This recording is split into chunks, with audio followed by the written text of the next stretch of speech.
You're listening to Big Blend Radio's English Connection Show with Glynn Burrows, owner of Norfolk Tours.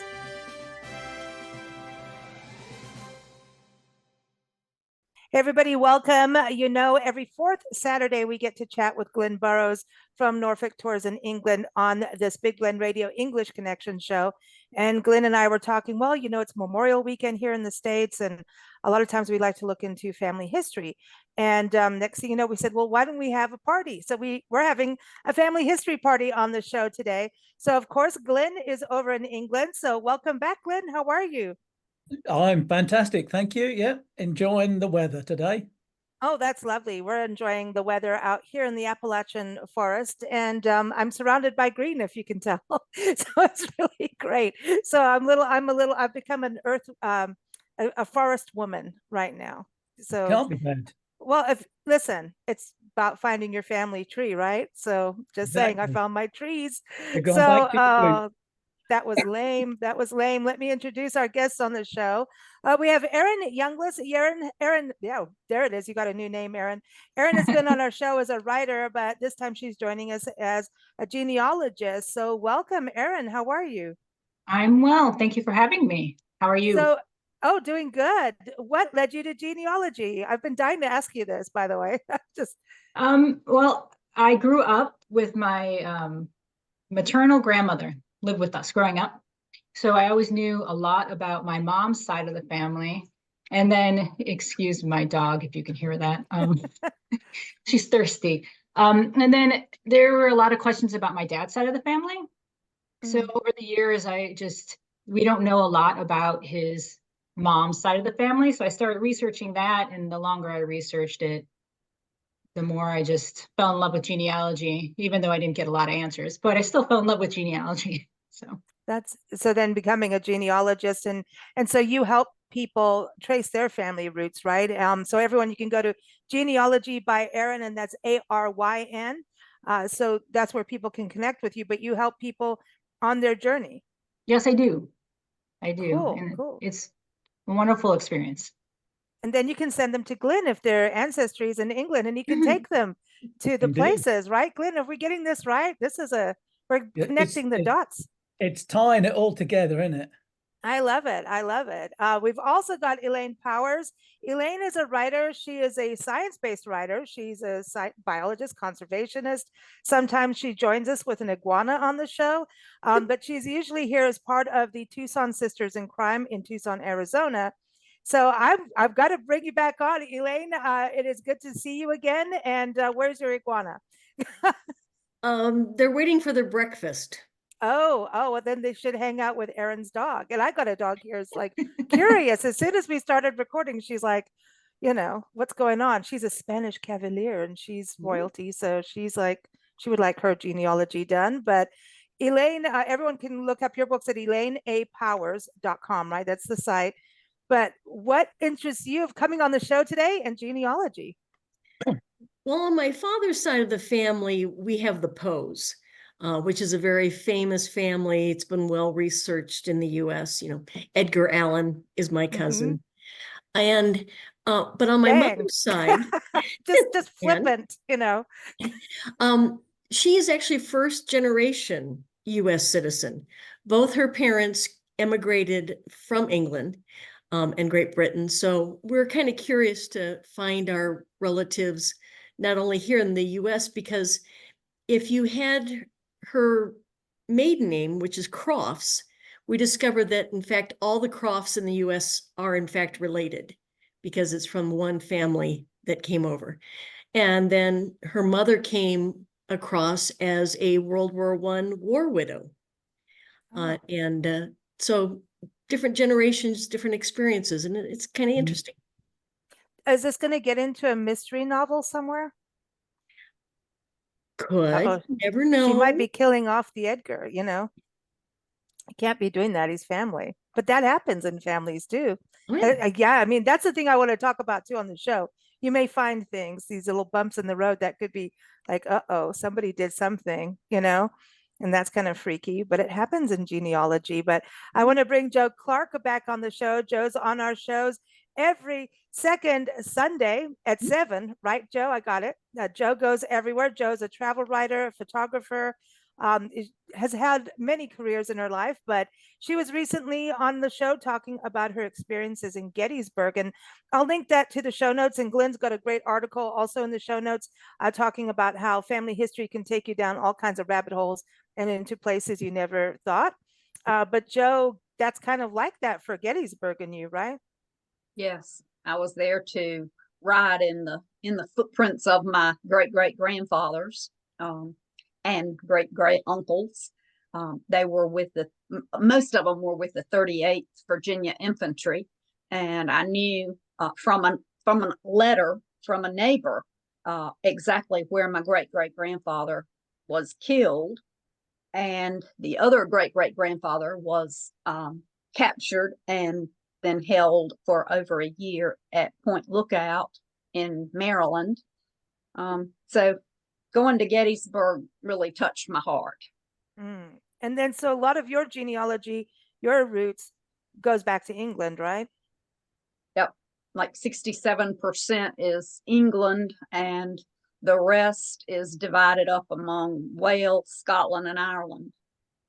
You have to go see Glynn. That's about it, right, Glynn? What it's all about. Yep. Because her website, make a list. she has Have a Glass and Will Travel, but her podcast is Joe Goes Everywhere, and that's her Instagram handle. And so, like, I think now you need to go there. I mean, you went to Portugal. You should have, continued on. So, Erin, I had to fly back for surgery, remember? Yeah, I remember. But Erin, are you going to go to Italy? I mean, is all your family roots in Italy, do you think?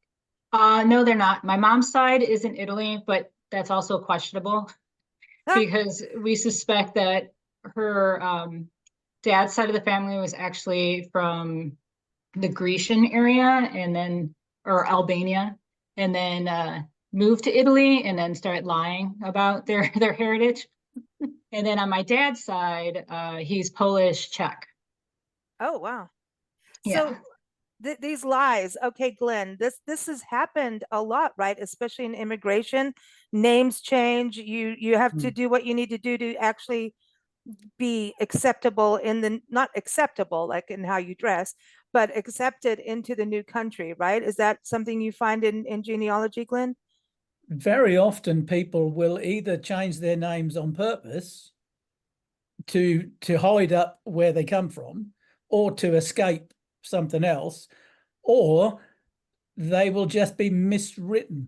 Because if someone arrives in America and they speak Italian, the person who's writing it down doesn't write Italian words as the Italian person would write it. They write whatever they hear. So if they hear a word that sounds, well, I don't know, we'll say Smith, if they hear a word that sounds like Smith, they're going to write down Smith. They're not going to write down how it would be written. For instance, one of my ancestors' names was Burrows, right? Which is spelt Burrows nowadays. But she came from the Great Yarmouth area of Norfolk, where they pronounce their O's as if they were I's. So she said her name was Burris. And it was written down in the parish register as Buris, because the vicar didn't know the family. He was probably a new vicar, and he just wrote down what he heard, which was Burris. So sometimes names are completely wrong in the books simply because of the person who wrote it down. Oh, and the accents, because in England, I mean, Exactly. you've got the Geordies. I have no clue. You might as well just. I mean, we got accents all over the country. The same. I mean, all over the world. It's like, what? Yeah. What was that? I mean, Yeah. So I want to go to Elaine. Have you bumped into any of that in your family history in connecting the dots? Any names that just like you said, was it the Cross or the Crofts? It's for the Crofts with an S. There are a lot of Croft people in the US, but not very many Crofts. Okay. So that in that case, an S makes a difference. Most of our names were pretty simple: Powers, Poe, Crofts, Jones. So we didn't have a whole lot of misspellings going on. That makes it easier. Yeah, the Yeah. spellings. I mean, Erin, I've got to like think that yours is all over the place. Like that's a whole bunch of names that I don't know how to pronounce anything other than pizza, and that's not even how it is. That's Well, with my Czech side of the family, the funny thing when they came over, they didn't change the spelling, they just dropped the emphasis above different letters. So in Czech it was staraj, but in English it's starry with just one R. That's my maiden name. And there is an English surname that's starry with one R. So a lot of times when you're doing the family history, suddenly you're in London and it's like, no, that's not accurate at all. And then moving on. But that was just a choice because they didn't want to change the spelling of their name. So they just dropped the emphasis over the A and the Y. wow. But with the So- Italian side, no, that changed a lot. My one Italian surname is Priola, that's what I was always told, but it was actually Priolo. And just over moving from Italy to Canada to Pennsylvania to Ohio, it changed over the years. we have that in our family. We are the Maschlers, which they come from Hungary, Germany, Austria. It's on my mother's father's side. And the name change and where they come from depends on what year you're looking at because of the wars. And so when they came over, it's Maschler, which is, it sounds like mashed potatoes, like that spelling, but we've seen Maschler. So at the beginning and when we all started, we're like, that's not them. That sounds too fancy for us. But now we're like, oh my gosh. So that means the rabbit hole opens wider. So now you have to check all these names, right? Ooh, but it's a mystery and it's cool. So Joe, have you had name changes for you in your research? Well, I've certainly had my share of misspellings. The census takers. And she's a proofreader, by the way, so this must have been hell. Yeah. Well, the proofreader, that comes out in me because I'm looking at people's writing. They don't write clearly, so it doesn't get transcribed clearly off the census records. They can't spell, and the people that they're talking to can't read or write, so they don't know it's been written down wrong. Even if they could spell out their own name, they can't look at it and tell that that person wrote it correctly. So I've run into all kinds of things. I mean, you'd think Clark was pretty simple, but oh no, C-L-E-K. I have seen in a census record, Gregory with an I, Grigory, and some with two I's. My grandma Stanley, stick a D in there because maybe in England it was Stanley. The rest of them you'd think would be simple: Stone, Hopkins, Wright. Oh no. There's Dodson and Hollins, and there was a Holland. I think there were two Holland brothers, and when they parted not amicably, one became a Hollandsworth, and so all of a sudden the family tree went this way because of two brothers. Hundley, I've seen all kinds of slaughtering on that name, and then Lawrence, Eames, Fuller, Hankins, and Campbell. All That good Campbell's got to be British a Isle Scots names, side. but Yeah. boy, nobody can spell them. Wow. I was going to say, Glynn, in England now, because we've got Erin here with, she's got Eastern Europe, she's got Italy. Do you ever find roots back from, from those countries into England? Is that kind of a rare thing because of the way the wars were, or do you ever find that? Well, especially during the Second World War, we had a lot of Eastern and Southern Europeans who were brought back as prisoners of war. So we had a lot of Italians, especially, who were in the area as prisoners of war. And a lot of them stayed here afterwards. I mean, generally speaking, if you've got an Italian living in Great Yarmouth, you never guess what they made. They made Mr. Whippies. They were ice cream. They did my Mr. Whippies? Yeah. Oh, Erin, you've got good family roots. A load of Italians settled in England, especially in sort of Great Yarmouth area, and they're ice cream families. So incoming is not new. In fact, funnily enough, in England in September, we have Heritage Open Days. So that when places that are generally not open to the public are open to the public for a couple of days, especially. And we normally put on big displays in different areas, you know. So this year we're doing a display, a family history display about people who came in to my local town and people who went out from my local town to other places. And I had a look at the 1851 census for Dereham, which is the town next to me. And there were people in Dereham in 1851 who were born in the East Indies, Australia, America, Canada, as well as different parts of Europe. So even in the middle of the 19th century, we had people who were immigrating into Norfolk, and equally people going out of Norfolk to go somewhere else. So movement of people is not new. And what about the Romans? Well, yeah, and the Vikings. We always go there. Yeah. Well, we've got Viking blood, and so is Joe, so we might be related. So have You I. never know. And the You never French. know. Yeah. So, Erin, any POW camps come up in your family history? Have you seen any of that? So through my research with my paternal grandmother's mom.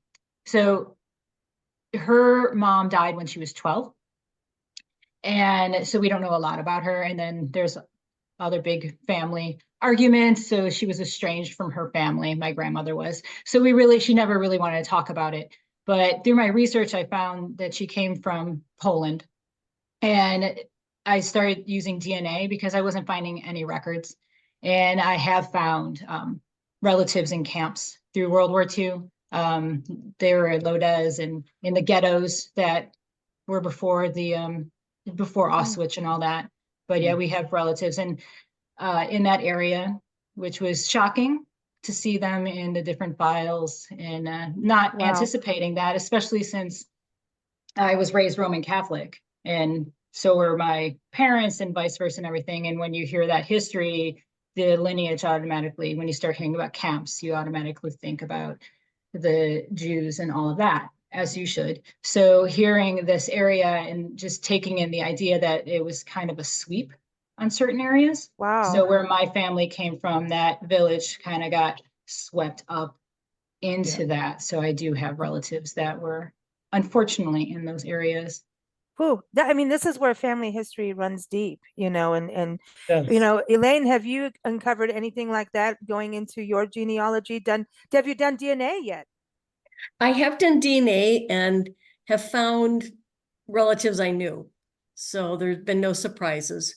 I have a cousin who's delved into the paternal side of our family, and we did find a murder. Here we go. I knew it. There's no way she ever comes on the show without some kind of surprise. And I remember you bringing up Edgar Allan Poe, that last Halloween show we did with you, which went crazy. That was a crazy show. But I don't know. None of us want to eat eggs after that conversation. But that was you and the eggs. But tell us about the murder. Apparently, a man just snapped. And he murdered his wife. In your family? Yeah. Okay. A couple generations back. And, made the news, of course. Good. Was in the newspaper. But he regretted it afterwards, of course. Wow. It was just a bad day. Wow. That's crazy. I brought that up at the beginning. I had no clue. And so, yeah. Wow. So that could end up in one of your novels. You'd have to the iguana will, I'll start going into crazy things. But anyway, I'll prevent that on this show. You know that. But so with you and going from Edgar Allan Poe, that's like a huge deal. Have you been to his gravesite? A long, long time ago. Yeah. I'm thinking I should go visit again. I just have him with me in his works and enjoying them. Yeah. Do you find anything from his writing that you can connect on as a writer too? and a Well, musician. I mean, you're a lyricist as well. So this kind of lineage is fascinating to me, how things can go through in our DNA. well, I am into poetry, and unusual poetry. And then, of course, I like murders and the macabre and that side. So there's a lot of similarity between us and our likes in literature. I wanted to go, Glynn, with family history, because I know you get a lot of people that are coming over and you're able to take them to the spots where their ancestors were, whether it's the church they were married or buried in, you know.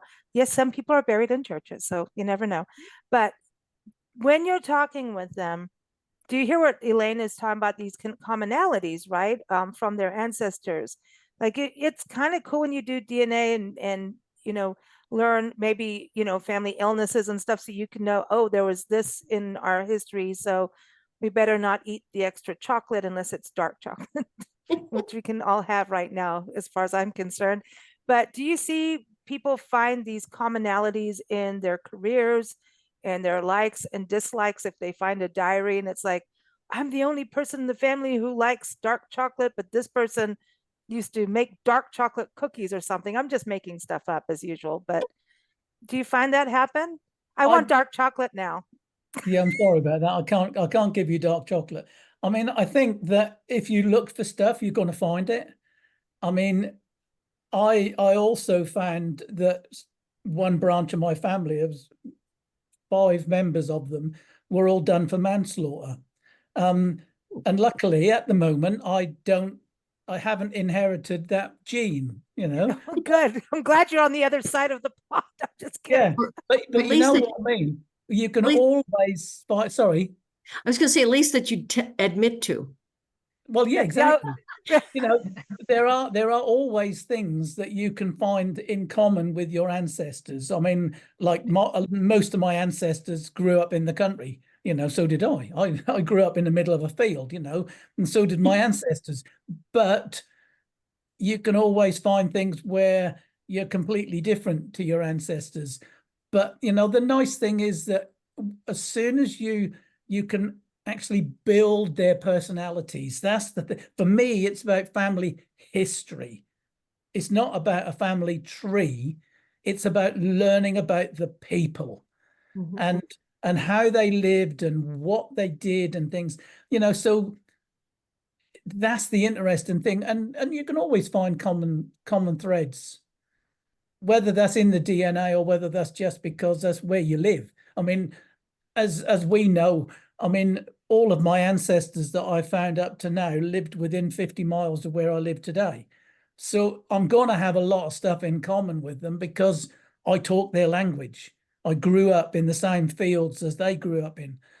But, you know, sometimes you just do find these, you think, wow, God, I didn't know that, you know. I love the sea, although I didn't grow up near the sea. Well, you know, within a little from the sea. But a lot of my ancestors were fishermen. So I you know, is that it, or is that just a coincidence? I don't know. Doesn't really matter. Well, our family's been interesting because we had witches supposedly Yeah, burned at the exactly. stake. And look at you. I know, I'm green Exactly. today. So then we have witches burned at the stake for talking to animals. And look at Nancy becoming a wildlife artist and then going off and working in wildlife conservation in Africa. And then here we are pet sitting across the country. Yeah. I find that fascinating. We've always been animal people, you know? And so it's like, oh, and then when we started learning more, here I have this huge music arm of my life and who I am. And we have at the time, a famous violinist called George Steeple. We have, then here we are in the magazine publishing industry that we cannot get out of our bodies. It's like literally who we are. And I go and look, and all the Mashlers are all newspaper people. Go figure, or lawyers, which Nancy used to work in the law field. So I'm like, that's kind of weird. And so when you see that, there's a side of you that wants to go, okay, that is my relative. So, but you could be wrong just because you want that to be. Do you know what I mean? So does that happen too, where you could just, they like this, so it must be a relative, but maybe it's not, you know, just because there's lots of newspaper people. There's lots of violinists, doesn't mean they're mine, So you got to be careful. But Joe, for you, have you found any kind of scandals? We want scandals. Well, yeah. In my researching, Ooh. you talk about going down rabbit holes. Now I will track in-laws and then track the family back from the in-laws, because you never know what you're going to stumble on. So in researching my great aunt or great grand aunt, she married a neighbor, of course, because where else are you going to find husband material except next door when you live in the country. So in another researcher's notes, stuck to her brother-in-law, her husband's brother, younger brother, stuck to his file, I see a note that says, killed by a Mr. Grant. Well, it didn't click. I thought, I'll pay attention to that one day and see what I can find out about who killed this poor boy. Well, it turned out it was my great grandpa and two of his brothers.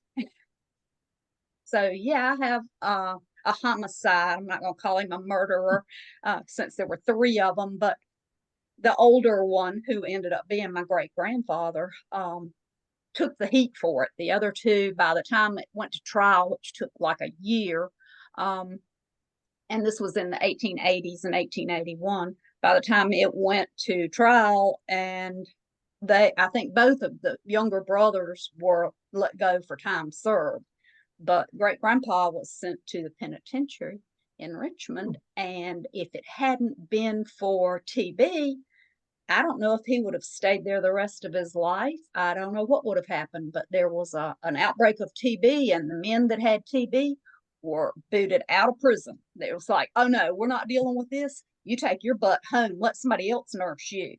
And so he lived and married and raised a family. But the three sons were retaliating against this boy for something that he had said to their mother. Southern men don't like you mouthing off at their mama. Apparently not. Wow. Erin, do you have any scandals? Not on that level. Not in my family. Can't top that. That she knows of yet. that I know of. No, I mean, we have drama because people are dramatic. I had a story growing up that my grandma would always tell us, that her mom was arrested during Prohibition for making dandelion wine. And the judge asked her what she had to say for herself. And she said she would have a good night's rest in prison because she wasn't by her kids. And I did find the documentation of her being arrested. So I don't know if she actually said that to the judge, but I've heard other stories about my great grandma, and it doesn't surprise me that she would tell a judge that she was happy that she would get a good night's rest in prison away from her children. So, but not really anything on the murderous front, Wow. You never know. I mean, and family stories go down by generation and they start to change. It's like that old phone tag thing. Yeah. The stories stretch, and that's why we're going to do our DNA. That's what Nancy and I promised this year. We promised Glynn, that's our big birthday presents this year. We're going to do DNA so we can find our witches, because apparently we have a castle in the Isle of Man. And now it's an apartment buildings. We did have someone contact us from our family and say, well, it's not a castle anymore. It's a bunch of flats, right, Glynn? Flats. But apparently our family name Holroyd over there is pretty big as a name in the Isle of Man. So, and I think we had to do with the Manx cats. Who knows? And then we turned into witches. Who knows? Who knows what it could be? But Glynn, your article goes on the many guises of family history and these unexpected places or avenues where you'll find your family history. So I want to ask each of you if there's just these like, oh, I had no clue. I mean, obviously, Erin, you found a whole like other arm, but even in the research you've done for your clients, have you been startled, like had that, like, I didn't know I was going to start researching this topic? Because that's the thing, is like finding family history means you start to get involved in other things you may never known about. Absolutely. It's one of the things I love about it. I did one client I worked with, their relative was a involved in an Irish attack on Canada. So Irish immigrants in America decided to cross the border, the Phineas raids, to attack the English army in Canada. And they all got arrested because it was post-Civil War. Everybody was almost everybody had served in the Civil War. So they had experience in combat. And the idea was they were going to cross over the Great Lakes into Canada and then fight for their brotherhood in Ireland. And everybody showed up, and the numbers got smaller and smaller and smaller. But the few people went, and then they were captured, and there were trials and the whole bit. And I had never heard anything about that. Me neither. Yeah. So it was super fascinating. There were other ones. I was working with a friend of mine, and her husband's family came from England, went to Liverpool to take a ship over. This was mid 1800s. The ship crashed on Northern Ireland on the rocks, on the Keys. And they were trapped there for 2 days. And as I was researching it, I started reading newspaper articles. And the captain was like, the local savages came and tore apart the ship. And then as it went on, it turned out, no, the crew tore apart the ship and then abandoned the passengers. So they had to walk 2 days back to Liverpool to get another ship to make their way to America. Oh my gosh, Glynn, have you come across any of this kind of history? Like, Well, I mean, as I put in, I won't spoil the one I put in the article, but you never know what you're going to find. I mean, I didn't realize when I discovered that one of my ancestors was a Chelsea pensioner.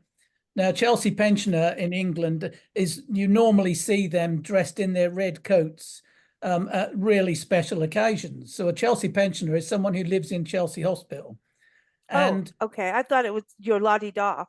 no. Okay. But there were also Chelsea pensioners who lived out of the hospital and had a pension.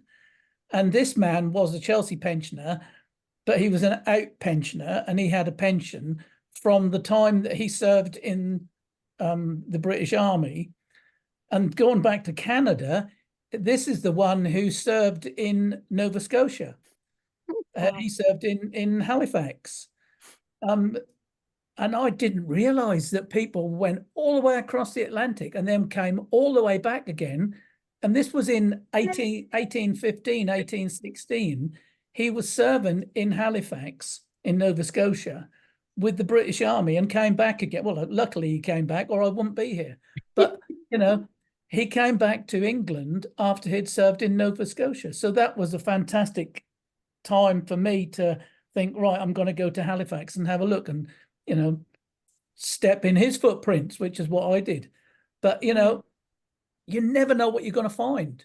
And you never know what you're going to learn, because so many things are just around in family history that are in general history, worldwide history. I mean, who thought that I would have a connection with Canada, apart from my relations who live in Toronto now? But they're separate. These are separate relatives, right? That's a completely separate part of my family, because they went over in 1912. This lot were over in 1815 and 1816. I never knew anything about that. But, these things are just around the corner if you just keep delving into the real history rather than just names and dates. I agree. Elaine, have you discovered anything like that? Any kind of startling surprise? Edgar Allan Poe, did you always know that growing up as a kid? I mean, that's pretty amazing. Well, we had Poe family members who've done really extensive genealogy because of that.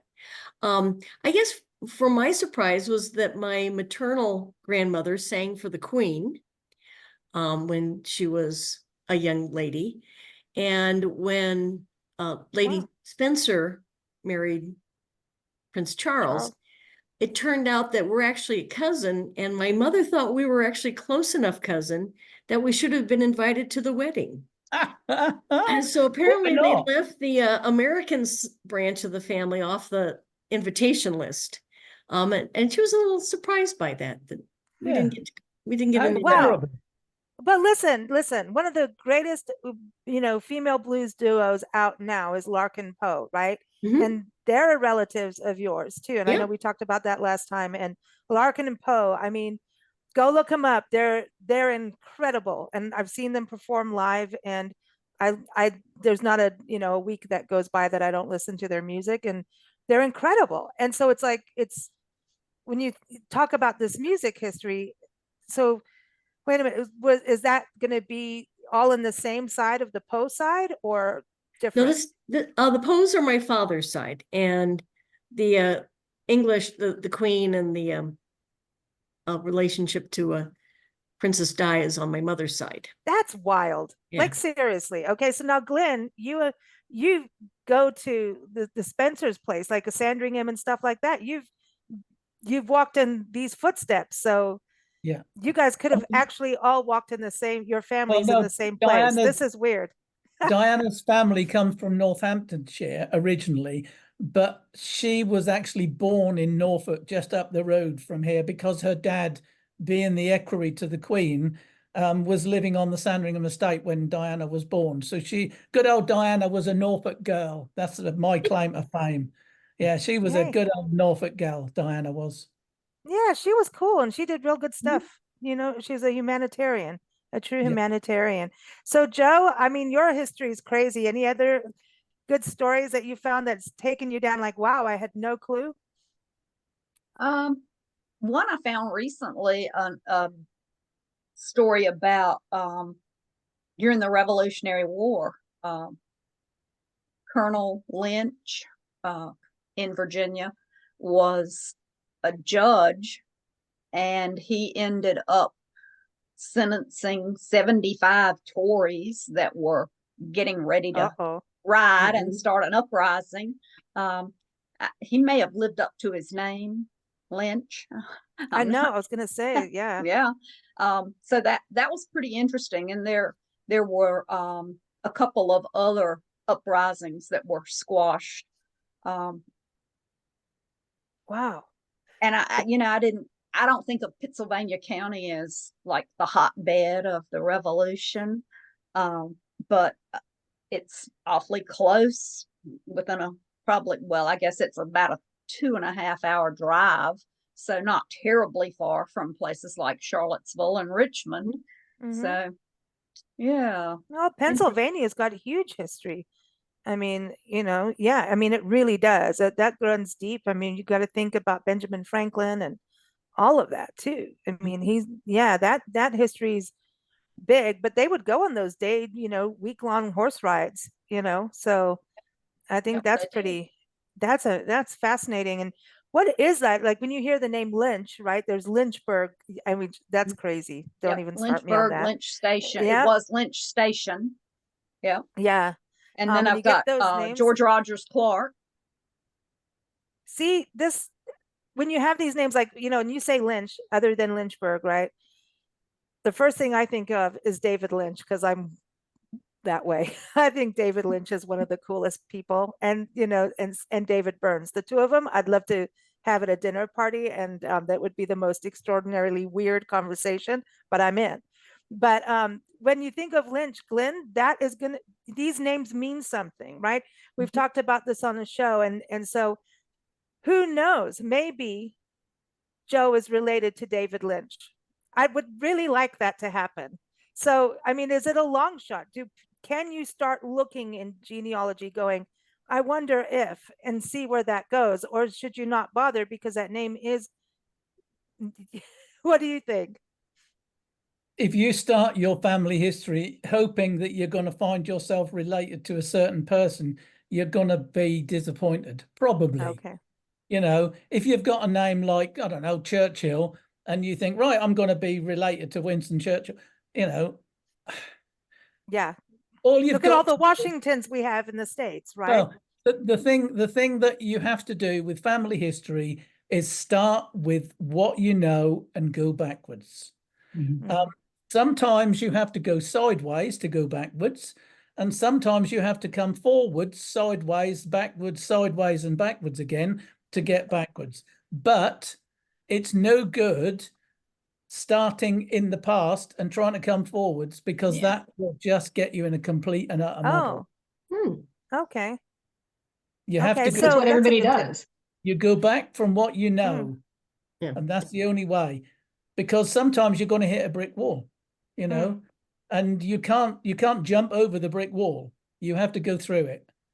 And if Wow. you can't go through it, then you just stop, because that, you know, there is nothing you can do about it. I mean, like I've said, you know, my grandfather was brought up with his mum and dad, and it weren't until I did my DNA that I realized that actually his dad wasn't his dad. Now, the only way that I can go further back is through the DNA, and I think I've found out who his dad was. It was one of two brothers. You can't never be certain which brother it is, because they've both got similar DNA. So I'm pretty certain who it is, but I don't know. I weren't there. See, know? that's the thing. There's also generations. I mean, you know, Nancy's family's like had crazy, like she's found out her father has two other families at the same time as her Ooh. family with other kids all named the same. So like, and no, yeah, there's like scandal, right? And no, they're not Mormon. And it's just this, you know, and we know there's all kinds of secrets, especially I think it was like from the 40s through the 60s. Families kept quiet about shenanigans and even had arrangements. So, like you were saying, the father of the father not being who it was, bet you the mom knew, everybody knew. They just, you don't let the skeleton out of the closet. So it makes it really difficult. But now DNA is where we can find these truths, right? Like we really do believe that one of Nancy's sisters is not a relative. She doesn't even, she looks like a completely different cultural background. But how are we going to know until we do the DNA, right? So it's, but in the meantime, we're all going to sit there and take pot shots because she's mean to us, and I can say it. I can say it. She's mean to everybody. So maybe she deep down knows. I don't know, but it's a weird thing to have all these. There's like internal family conspiracy theories, I think, if you don't actually dig up the dirt, really. I know that sounds terrible, but it's really true. And sometimes people don't have peace in their lives until they know. Yeah. There's something about that, whether it's good, bad, or ugly. You need to know, you want to know, right? So I do want to ask each of you one question, and just do a yes or no. How many of you, I'm gonna go around, have all of a sudden you're in family history, whether you know Glynn and Aaron, if you're doing it for a client or yourself, you get in there and everybody suddenly goes to, you know, goes to sleep at night and it's quiet. And all of a sudden you see the birds, the dawn's chorus is up in the morning and the sun is rising, and you realize you've been at it nonstop and you're still not done. And you got one more thing you want to check. Joe, have you done that? Oh, no, not me. I'm the one that said I'm going to start my own chapter of AA, Ancestry Anonymous. Right? Okay. So I will find myself literally with my legs crossed, putting off going to the bathroom because I can't quit that trail that I'm on. And I sit there and think, idiot, they've been dead 300 years. You can go to the bathroom. well, they make things for that, you know. But I don't have one. Remember that lady that what was that astronaut lady that drove across the country in tinfoil pants or whatever? I'm just saying, they make things for that. Okay, what about you, Elaine? Have you suddenly had the birds chirping in the morning? No, not with genealogy. With writing, yes. Yeah. Working on Okay. a book, but no, my ancestors lie quietly. Oh, they're quiet, but yeah, but vocal. Yeah, quiet but vocal. I like this. What about you, Aaron? Oh, yeah. For genealogy and writing. Yeah. Oh, right. Okay. And There's been times that I'll be at like school events for my son, and then I'll just be in the corner like, what can I find here? Oh, I got an email from this person. I need to see what that is, because sorry, I mean, I love him in his school play, but sometimes it's just, I have so many questions. So when I think I'm going to get an answer, I'm all over that answer. Okay. I think that. Glynn, I know you are, right? You stay up. I get Well, emails from you in really weird times, and I know the time difference. yeah. I mean, having been researching since 1977, yes, I just go down that rabbit hole and I keep going. And then I find another rabbit hole and I go down that one as well. And then I find another one and I think, oh, I'll go down that one. And then Yeah. I meet myself coming down the other one. That's a good one. All right, so let's go around. Any tips for people getting started that have not done any of this, right? So any tips of actually doing this? And then I want to go and ask each of you something that you're working on that you need help with, because maybe someone here on the podcast can help you, or someone listening in. You never know. I mean, we still get, what is it with the Butterfields, Glynn? Ever since I get a Butterfield comment on that podcast, at least every 6 to 8 months, someone's commenting that they're part of the Butterfield family, which is amazing. So you never know. The Butterfield stage route has got some fascinating history to it. So you never know. So I hope they put butter in everything and not, I can't believe it's not butter. But anyway, so let's start with a tip for everyone getting started. So Joe, let's start with you. Yes, you can go to the bathroom. Would that be a tip? I don't know. Yeah, they're going to be dead when you get back. Yeah. No, my tip, learned the hard way. Well, because I got on ancestry.com for a free weekend. And that I think was 14 years ago. And I've been paying for a yearly program ever since. I've been hooked. Put your direct line in all caps, because all of a sudden I'm down one of my rabbit holes, and there are 10 Andrew Jackson something. Three of them are Andrew Jackson Clarks, but there are 10 Andrew Jackson somethings on my father's side. And you get down, you follow that tree branch, and all of a sudden you're out at the tip, and you're like, who is this? To get back, if your direct line is in all caps, it's easy to find them. It drove me crazy. So I spent an entire weekend capitalizing every single name on my direct line on both sides, just for that one reason. So start out with them capitalized. I have no idea, but okay. She's the proofreader. I'm all for it. What about you, Elaine? Any tips? Since I'm an amateur, yeah, just keep following those lines as you Google and you find clues, and sort of like those murder mysteries I write. You just keep seeing where the clues take you. And that's true. I mean, you got to keep going. And then do you kind of write it like a plot, like here, this is this person, or do you do it like a family tree for yours, Elaine? I think I do more like a plot line. I know, especially if I find like somebody's murdered their spouse, that really requires more delving into.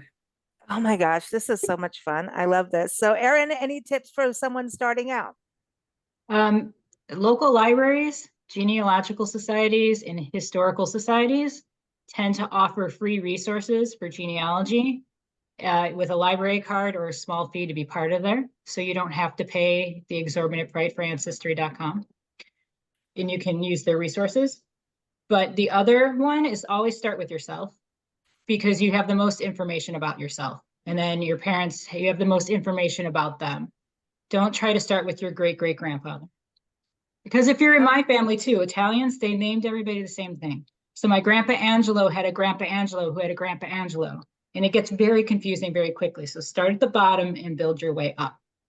You need more caps. You need the small caps, the medium caps, the big caps. You need the caps. And the Glynn, tags. for you. Yeah, really. Everybody gets a star. Glynn, a tip for folks getting started? Well, I've got a couple, I'm afraid. Don't believe everything you read is one of the main things. And there are other sites than Ancestry. So, unless you're related to Churchill, then you can believe everything. You can believe what you like. But don't just stick to one site. There are other sites, and there are free sites, and there are lots of different sources out there. But I think the one thing that people must do as soon as they start to be interested in family history is talk to people who are older than themselves, and start with the oldest one first. Because to hate to say this, but they're going to die. And as soon as they're dead, all their information is gone. So talk to your old relations. And if you can afford it, anyway. It's a good thing anyway, yeah. But if you can afford it, get them to do a DNA test as well. Because if you can go back, if you can get your generation up there to do a DNA test, then you've got better DNA samples for that line than you have from yourself. So I've got both of my parents who did their DNA test. So I've now got my parents' 100% DNA. I've only got 50% of my dad's DNA and 50% of my mum's DNA. They've got 100% of their DNA. So if you've got any older relations, get them to do DNA tests as well. It's worth 50 quid. And also when you do, like, sit down and have an interview with them, right? And record it. We've all got technology to record. I say record it because you know how our brains work. We'll start going, well, I like this sounding better. It sounds better this way. So rather record it. Also, you got their voice because they've got their accent. They've got the way they say things. They've got the words they use. My accent, when I start talking normal to my mum and dad, well, my dad's gone now, but when I start talking normal to my mum, I talk different to what I do when I'm talking to you, for instance. So if I'm talking to somebody, I'm getting their accent. Now, I talk in a Norfolk accent. So if you've got a relation who comes from Norfolk, they're going to talk in a stronger Norfolk accent. If they're older, probably, they're going to have a stronger accent. They're going to use different words. So it's really good to get their voices on tape. Really fantastic. Agreed. So let's go into what you're all working on now, or I know you're all working on this all the time kind of thing, but anything you're working on that you need help with, or just, because you never know, because we've had things come up all the time on these shows. And so Elaine, what are you seeking? How may we serve you? I'm going back to that old comedy on Who's Being Served. I don't know if anyone's watched that other than Glynn and I, but are you being served? I'm free. Don't start me. Exactly. I am anonymous with that statement. Oh, you'll enjoy it. But not really. I am curious about the Crofts and how the six brothers spread across the U.S. We've located some of them, but there was such an age range between the brothers. Apparently there were 13 kids total. So you had the oldest son and then the youngest son, which was my grandfather. So, I'd be curious to find other Crofts. Okay. So where were they coming from England? Do you know what town? I don't offhand. Okay. Yeah, that kind of helps. I think you should email Glynn. Don't you think, Glynn? I think she's got to email you and see if she, of course, if you know. Yeah, Glynn. Happy to get emails. I'm already working on Joe's family, so Oh, you're going down a rabbit hole. I'm just telling you. Yeah. I don't mind. Well, you're gonna have fun because Joe's fun. But Elaine, it's all that wine. Elaine, as you're putting this together, have you done interviews with your family on this? You were talking about your mom and things like that. I mean, have you sat down and done these kinds of interviews with any of them? I did taking the history with my maternal grandparents. I did spend a lot of them, and I found Glynn's comment about the accent interesting, because when my grandmother normally spoke, she spoke very proper English, but when she got angry, she started dropping her H's. Not good for her. So you knew you were in trouble then. She was from Birmingham, right. Manchester region. So okay. Yeah, that's all that kind of start, right? To find out. So I like that. And then, so have you been anywhere other than Poe's grave that you can say you've connected with an ancestor that you have not met?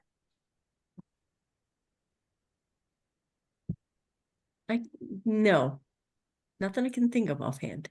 Well, not yet. No, You not never yet. know. Now I'm going to have to think about this. I know. I'm just saying. Just Make saying. some travel plans here. All right. Erin, for you, what are you working on that maybe people can, chip in and help? The mystery of my great grandmother, Anna Kurek, Yeah. Kurek. She came over from Poland. It was Austria-Hungary at the time. She said she was 17. I think she was 14. She arrived with a cousin who was 4, and getting back into Poland is just very difficult. Yeah. So trying to figure out, I just want to know anything about that side of the family. I know that I have relatives here just from DNA. I know that we have relatives in Cleveland. I think we had, well, here's a weird story. So she came to Cleveland. I grew up in Lakewood, Ohio, which is next to Cleveland. Her cousin, who was 4, moved to Lakewood, Ohio, lived up the street from me. Had no idea, never met him. He died the January of the same year we moved there. We moved in June of 1977. I knew his daughter, had no idea we were related. Went to That's same wild. church. That kind Yeah, of gives me like a goosebumpy thing. That's Yes. Yeah. trippy. yeah. So it's just this weird small world, but I've tried and I still try. I'm gonna keep trying. But if anybody has any help, I would be happy to take him up on it. That's the other thing too, is like when you find relatives and then you try to reach out, like you're like, please answer back, and then it's like a dead wall. I've Yep. had that happen, and I'm like, oh, come on, it's just one email. It's just not a big deal, but some people just don't want to know or don't care, No, or they're busy, and or maybe just don't want to know things, so that's a hard thing. But just, I say, just keep trying, be the oil in the squeaky wheel thing, that's the plan. I don't plan on stopping till I know. Wow. Are you going to go overseas then, do you think? Maybe not right Yeah. now. Once my Yeah. son's out of high school, I have more Yeah, of a freedom. Poland. Yeah. It's interesting. I mean, because I didn't even think about our family being connected with Poland, but they might have been, now that you're saying all that. Wow. Yeah, this is like, no wonder this is one of the top hobbies in the world, family history. So Joe, where do you need help? I know Glenn's helping you, but what's on your short list, the top of your list to do? Oh, I would love trial transcripts from that murder case. I find the disposition, I find the sentencing, but apparently in 1880, they did not take notes on who said what. And that's what I would really like to know, because I've heard 2 different stories about what started this. So I need to know. That's that What about inquiring mind, the inquirer, inquiring Yep. minds need to know. Mm-hmm. So that, and learning more about the English end of it. Even there's just this tiny bit of Scandinavian that comes out in the DNA, but just like in America, people moved west. Apparently in Europe, they moved west. So the people that I consider they came from England, they sailed from England, 2 or 3 generations were in England. They may not have started in England. They came from the Scandinavian area. So that kind of thing interests me. And what you were saying about DNA, what that amazes me more than anything is that people will take a DNA test and then they show up in my profile that, oh, you have a 3rd cousin. And I email them. Yes. Hear nothing. Why did you take DNA testing if you aren't interested in meeting your family? Yeah. For medical records. No. Well, a lot of people do it. These DNA tests don't even give that. They just want to see This where is they're telling from. you who you're kin to and where you came from. And now you know you're kin to me, but you don't even answer my email. Really? Ooh. Can you hear me knocking? It's like, I know, right? Yeah. But I think you just keep trying, keep trying. Yeah. Glynn, what are you looking for right now? Well, first of all, I just Which want to rabbit hole? which rabbit hole? I just want to ask Joe, have you checked all the newspapers of the area? As many as I could, yes. Because my ancestors were tried in 1882, and the entire thing was written up in the local newspaper. So I've got loads of information about their trial. Thank you to the local newspapers in 1882. So it's worth looking at all the local press to see if their court case was. Spend another day in my happy place. Yeah, do. That records room in Chatham. Listen, you have a deadline on an article. I'm just reminding you. Well, yeah, get that done first. And Erin, have you or Aaron, sorry, have you emailed lots of different people in Poland? I have. I've looked through their records. Turns out Kirk is like the Smith of Poland. Oh, right. See, I am going to Yeah. be Polish. Yeah. So it's a trial.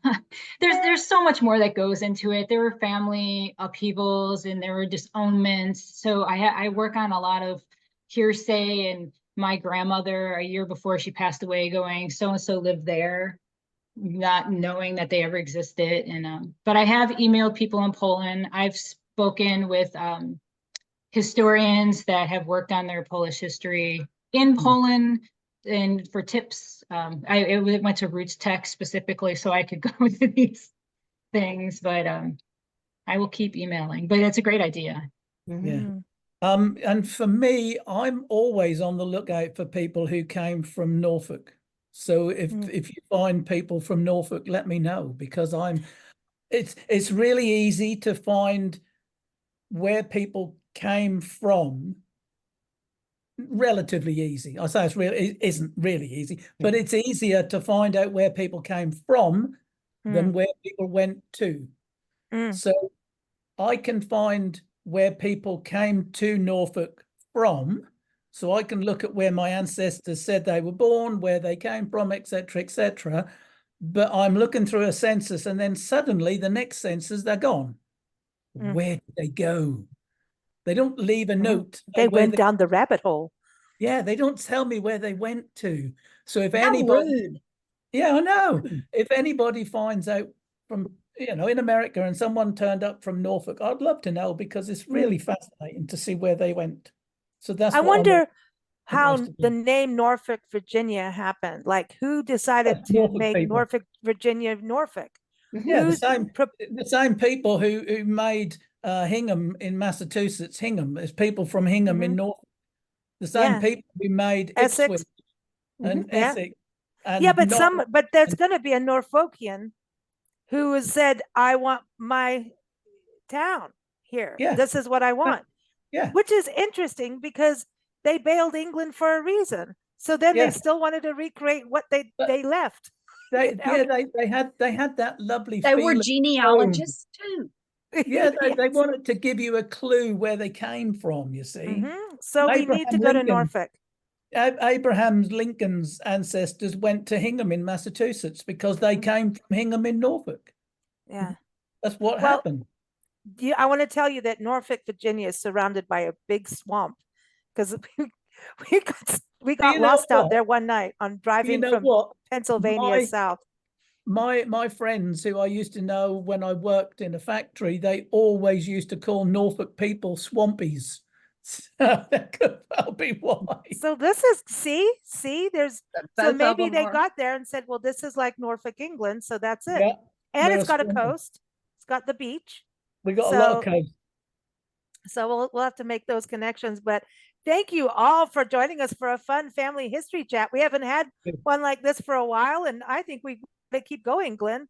Especially when Nancy and I do our DNA. When we find witches, you're all gonna know. Oh yeah, that'll be good. We should do ours for Halloween. Who cares about our birthdays? Just do it for Halloween.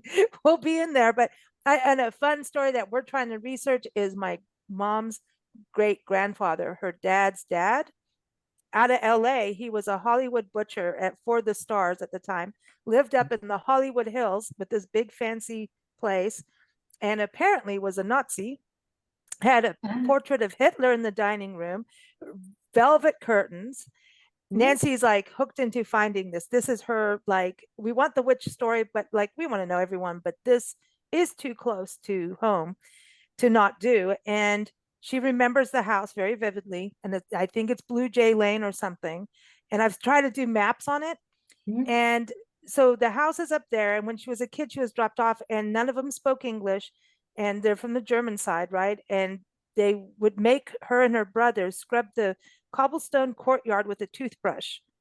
And yeah, no, this is a very crazy side of our family. We don't want to know, but we do, because it gets weird. So like he had a steps going, this is a mansion. Like each of the daughters had a fancy room. They were not, I think they were like on the roughs, they were on the runt side of the family. I don't know, Nancy's family. But they had a tunnel that went down to a duck pond, and you weren't allowed to go there if you were kids. And down the tunnel had big lights with doors off to the side. So we're going, if he was a Nazi, what was going on? Why weren't you allowed in down this tunnel, right? Well, and he was not a nice person. Many years later, he dies, and his name is Ernest Mashler. He dies. And we've looked up his records, and there's more than one Ernest Mashler. My grandfather's name is Ernest Mashler. And lore is he was found in the streets of LA with his chest burned off. And that's how he died. So here's a murder. But then we're always talking, this is weird. And we were talking to someone at a bed and breakfast in New Mexico. He's like, have you watched these weird mysteries of Los Angeles? And apparently, so the story goes, and no one, he's the only person who's talked about this. At one point, our military hired the mob to take out the Nazis. And I think that sounds like a mob kind of killing. So I don't know, but that's all we know. Email me.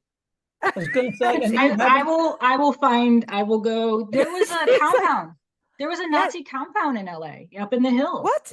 Yeah. No. Oh, yes. Stop it. I'm getting goosebumps. That's freaky. I will send you information. I'm fascinated by it. Oh my gosh. Are you telling me that you haven't been making notes like I have? Oh no, I have have a folder. Yeah, you see, you guys are crazy. We have folders in our storage unit. Oh, where is it? Yeah, there you go. You see, I've got my notes. I've been making notes. Oh my gosh. It was the first thing I did. Pen, paper. So there was a Nazi compound in LA in the Hollywood Hills. Yep. Yes. And you can still go to it. It's covered in graffiti. Well, you're not supposed to. It's abandoned. But yeah. Well, I'll send you. So that kind of makes sense about the tunnel. Like there could have been people in there hiding. Yes. Ew. That's freaky, man. Wow. No, this is not history you want, but it's real. Oh, yes, it is. You've got to accept whatever history you find. I know. Yes. I know. You cannot change history. I've found things in my family history that I do not want to know about, but I can't change it. We should do a show just on that. I mean, this is some good stuff. I mean, it's better than fiction, right? I mean, come on. Erin, how many story ideas do you get from doing this? Family history. Oh, so many. I have a notebook. It's off to the side, but it's just a journal that I sectioned off, because I'll find, as I'm researching random things, I'll find other stories. Like one time I was researching a relative of mine who's Italian, and somehow I found this whole story about a guy who robbed a bank in Cisco, Texas in the 30s, dressed up as Santa Claus. And I don't know how it ended up on the page, but then I abandoned what I was doing so I could read everything about this. Of course. Bank robbery, because who robs a bank? Send me the info, because when we go through Texas, we'll go to Cisco. Oh, I will. I'll send it. It's amazing. Seriously. It's ridiculous. See, that's the other thing. I'm like, as we travel the country, you all let me know where your family is, and we'll go photograph your family history for you. Wow. Wow, this is crazy, but how fun to see. Did we do good on the different guises of family history, Glynn? I think You- so. Exactly. You've just exactly within an hour, we have explained to people why we are completely absorbed in family history, because we can't. How could you not be? How could you Yeah. not? How could you start this and then think, oh, I'll put that on the shelf. I'm not interested anymore. Well, I want to know about the burnt off chest and see if it's real, I because see everything we've why. looked at is nothing there about it, but it's a I'll family find story that something. is. Yeah, exactly. Uh-oh. You'll find it. She's like, what is- I'm on it. I mean, Yeah. don't you think it's cool that the mob would take out the Nazis? I think that Yeah.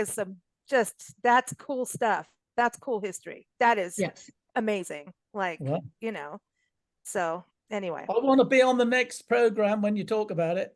All right, absolutely. All of you guys are invited for that. Well, I think we have to do more family histories for sure. So Yes. thank you all, everyone. Again, keep up with Elaine and her writing and her iguanas, especially for kids. Go to ElaineAPowers.com. Keep up with Joe at HaveGlassWillTravel.com. And also Aaron is Genealogy by Aaron, and that's ARYN. And Joe Clark, by the way, there's no E on that Clark unless you go into our family history. And then there's no Glynn- E on that Joe. no, that's right. No E's, no matter what Facebook says.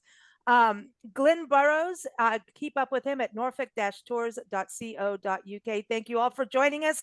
And listeners, please send us family history questions, because Yeah. we'll answer them, won't we all? We'll do it. Yes. We will. So awesome.